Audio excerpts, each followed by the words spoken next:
Wow, you weren't kidding about wanting a deep dive into Six Sigma. You've given us a mountain of material, Yeah. articles, book excerpts, even your own notes.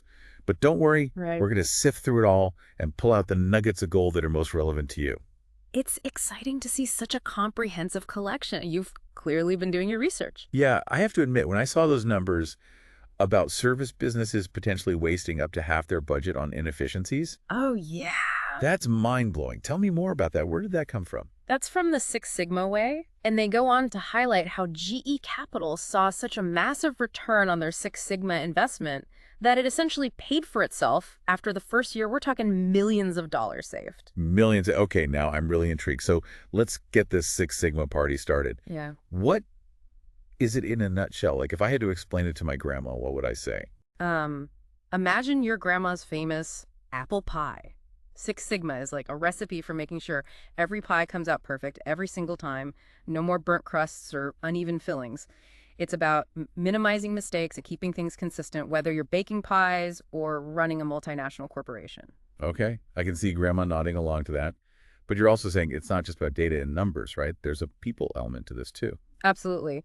The Six Sigma way really emphasizes that it's a cultural shift as much as a technical one. It's about empowering people to identify problems, come up with solutions, and work together to make things better. So it's about creating a culture where everyone's invested in continuous improvement.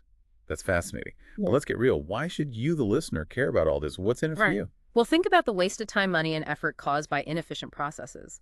Six Sigma gives you a framework to tackle those problems head on. Remember those millions saved by GE Capital? That's just one example of the kind of impact it can have. Okay, so potentially saving millions. I think we've got our listeners' attention now, but Six Sigma sounds a bit intimidating. Is it only for big companies with tons of resources? Not at all. The principles can be applied to anything from personal projects to small businesses to global corporations. And the beauty of it is you can start small and scale up as needed. All right, that's good to know. Yeah. But there's this whole roadmap thing, right? Define, measure, analyze, improve, control. It feels a bit like learning a new language. It's definitely a structured approach, but don't let the acronyms scare you. Let's break it down step by step, using examples that resonate with you. What are you working on right now that could use a little improvement? Good question. Well, I've been trying to streamline my morning routine to get out the door faster. It always feels like a chaotic scramble. Maybe Six Sigma can help me achieve Zen and the art of breakfast. Perfect example. So the first step to find is about clearly identifying the problem and what you're trying to achieve. What does a successful morning routine look like for you?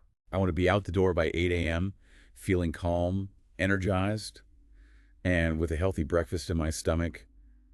Currently, 2 out of 3 ain't bad, but all 3, that's the dream. See, you're already getting it. You've defined the problem and the desired outcome. Now, the next step measure is about collecting data to get a baseline understanding of the current situation. Data about my morning routine. What kind of data would I even collect?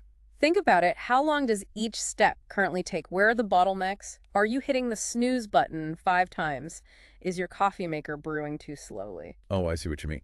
Tracking my time for each step would definitely reveal some inefficiencies. Maybe I need to invest in a faster toaster. See, you're thinking like a Six Sigma pro already. By measuring, you're gathering objective data that will help you make informed decisions about where to focus your improvement efforts. This is already making more sense, but isn't that a lot of data to analyze? I'm more of a word person than a numbers person. That's where the analyze phase comes in. And don't worry, it's not about complex statistical analysis. It's about looking for patterns and understanding the root causes of those inefficiencies. Okay, so instead of just assuming I need a faster toaster, I'd use the data to figure out what's really slowing me down. Exactly. Maybe it's not the toaster at all. Maybe it's your decision-making process when choosing an outfit. That's where things like process mapping and root cause analysis can be super helpful. Wait, process mapping for choosing an outfit? You're telling me there's a Six Sigma solution for my fashion dilemmas. I'm all ears. Absolutely. But before we get ahead of ourselves, let's stick with the analyze phase. For now, it's about being a detective and uncovering those hidden clues that will lead you to the real culprits behind your inefficient processes. This is getting really interesting. So we've defined the problem, measured our current performance, and analyzed the data to understand the root causes. What's next on our Six Sigma journey? Next up, we move on to improve where the real magic happens. We'll explore how to brainstorm solutions, test them out, and implement the ones that work. Okay, I can't wait to hear about these magical solutions, and maybe I'll finally achieve my perfect morning routine. Stay tuned, folks. because in part 2, we'll delve deeper into the exciting world of Six Sigma improvement. Welcome back to our Six Sigma deep dive. Last time we left off with Analyze, where we were playing detective and uncovering the root causes of inefficient processes. I'm ready to put on my creative hat and start brainstorming some solutions. That's the spirit. The improve phase is where we get to experiment and find innovative ways to tackle those problems we identified. So let's go back to my chaotic morning routine. Let's say the data reveal that I'm losing precious minutes scrolling through news apps on my phone while I should be getting ready.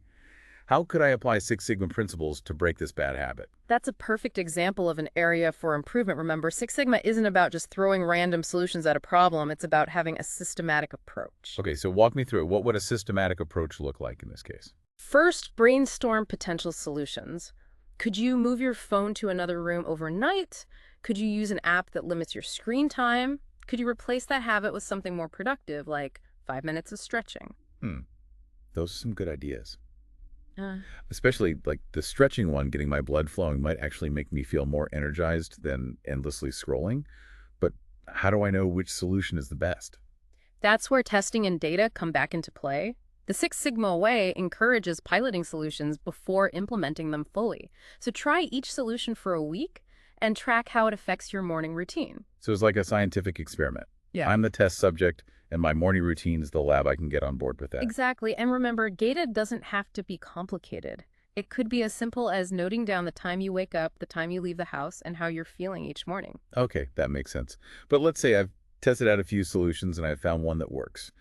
What's next? Do I just declare victory and move on? Not quite. The end of proof phase isn't just about finding a solution. It's about implementing it effectively. And that involves clear communication and buy-in from everyone involved. Buy-in, but it's just my morning routine. I'm the only one involved. Well, maybe in this case, you are the only stakeholder, but think about it this way. Even if you're implementing a solution for yourself, you need to be clear about the changes you're making and why you're making them that way. You're more likely to stick with it. So it's like I'm convincing myself of the benefits of this new routine. Exactly. And if you were implementing a solution in a work setting, you'd need to clearly communicate the changes to your team, explain the benefits, provide training, and address any concerns. That makes sense. Yeah. I'm starting to see how these Six Sigma principles can apply to so many different situations. But let's be honest, change can be hard even when it's for the better. How do I make sure these improvements stick? That's where the final phase of the Six Sigma roadmap comes in control. It's all about creating systems and processes to ensure those hard-earned improvements become part of the daily routine. Okay, so control is like the accountability partner for my new and improved morning routine. You could think of it that way. It's about establishing mechanisms to monitor your progress, identify any deviations from the plan, and take corrective action as needed. So it's not just about setting a new routine. It's about having a system in place to make sure I stick with it. That sounds crucial, especially for someone with a track record of abandoning good habits after a week or two. Exactly. And remember, control isn't about being rigid or inflexible. It's about having a framework in place so you can adapt and adjust as needed. Okay, that's a relief. I was picturing some kind of military-style boot camp for my morning routine, but it sounds more like creating a supportive structure that helps me stay on track. That's a great way to think about it. And one of the keys to successful control is regular monitoring and feedback. So instead of just hoping for the best, I'd actively track my progress and make adjustments as needed. Exactly. You could use a simple checklist, a tracking app, or even just a journal to record your observations and note any areas where you're slipping back into old habits. I'm already feeling more motivated to tackle this morning routine challenge. But before I go and revolutionize my mornings, let's shift gears for a moment. You mentioned the Six Sigma way emphasizes the importance of the moment of truth. What does that even mean, and how does it fit into all of this? It's such a powerful concept. Imagine you walk into that coffee shop we talked about earlier. Every interaction you have from the moment you walk in the door to the moment you leave contributes to your overall impression of the experience. Each of those interactions is a moment of truth where you're forming an opinion. Okay, I see what you mean. Yeah. So in the context of my morning routine, a moment of truth might be the moment I open my eyes and decide whether to hit the snooze button or jump out of bed. Exactly. Or the moment you decide what to eat for breakfast, or the moment you realize you can't find your keys. Each of those moments contributes to the overall success or failure of your routine. This is blowing my mind. Mm-hmm. I never thought I'd be applying Six Sigma to my breakfast choices, but it's making me realize how much those small moments matter. They absolutely do. And that's why the Six Sigma way also introduces the concept of the Kano analysis. Kano analysis. Now, there's another term I need you to unpack for me. Think of it this way. Customer needs and expectations fall into three categories: basic, performance, and excitement. Basic needs are like those non-negotiables in the coffee shop. It's having clean tables and a functional restroom. If those aren't met, you're going to be dissatisfied. Right, cleanliness is definitely a basic need in my morning routine, too. No one wants to start their day in a messy kitchen. Exactly. Then you have performance needs, which are more about exceeding expectations. It's that delicious smelling coffee, or the friendly barista who remembers your usual order in your morning routine. It might be having all your clothes laid out and ready to go, or prepping your breakfast the night before. Okay, I see the difference. Performance needs are about making the experience smoother and more enjoyable. Exactly. And finally, you have the excitement needs, which are those unexpected delights that go above and beyond. It's the free cookie with your coffee, or the barista who draws a smiley face on your to-go cup in your morning routine. It might be waking up to your favorite song, or having a few minutes to meditate before the day starts. I love that excitement needs are those little things that make the experience truly memorable. Precisely. And the Kano analysis is about understanding which needs are most important to your customer, in this case yourself, so you can prioritize your improvement efforts accordingly. This is so insightful.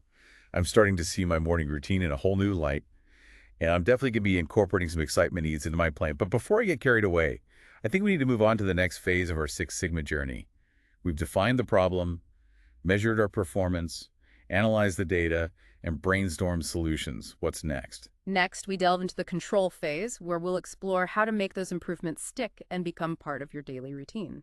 All right, I'm ready to take control of my mornings.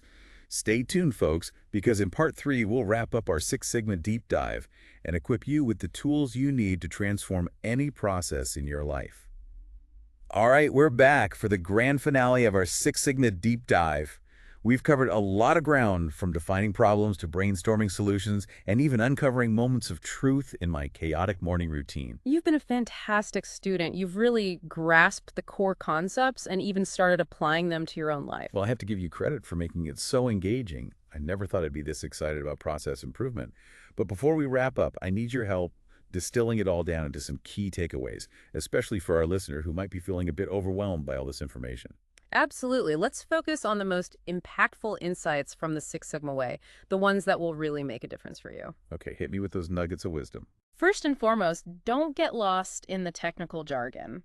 Six Sigma is really about common sense and a commitment to making things better. It's about looking at your processes with a critical eye and asking, how can we do this more efficiently, more effectively, and with fewer errors? That's a great starting point. It makes Six Sigma feel much more approachable, like something anyone can do. Exactly. And don't underestimate the power of small changes. You don't need a huge budget or a team of consultants to start seeing results. This is really resonating with me, especially with my morning routine experiment. I'm realizing that even tiny tweaks can have a big impact on my overall experience. Absolutely. Remember that tilot testing we talked about? It's a fantastic way to experiment with different solutions and see what works for you without making any major commitments. Okay, so start small, experiment, and don't be afraid to fail. I can definitely get behind that. Exactly. Now, here's another crucial point, especially if you're trying to implement Six Sigma within an organization. Don't treat it as a separate initiative or a flavor of the month program. So it's not about creating a Six Sigma department and expecting them to wave a magic wand and fix everything. Definitely not. It's about integrating Six Sigma principles into the DNA of your company culture. That makes a lot of sense, but how do you actually do that? It starts with leadership. Leaders need to champion the methodology, provide the necessary resources, and most importantly, model the behaviors they want to see in others.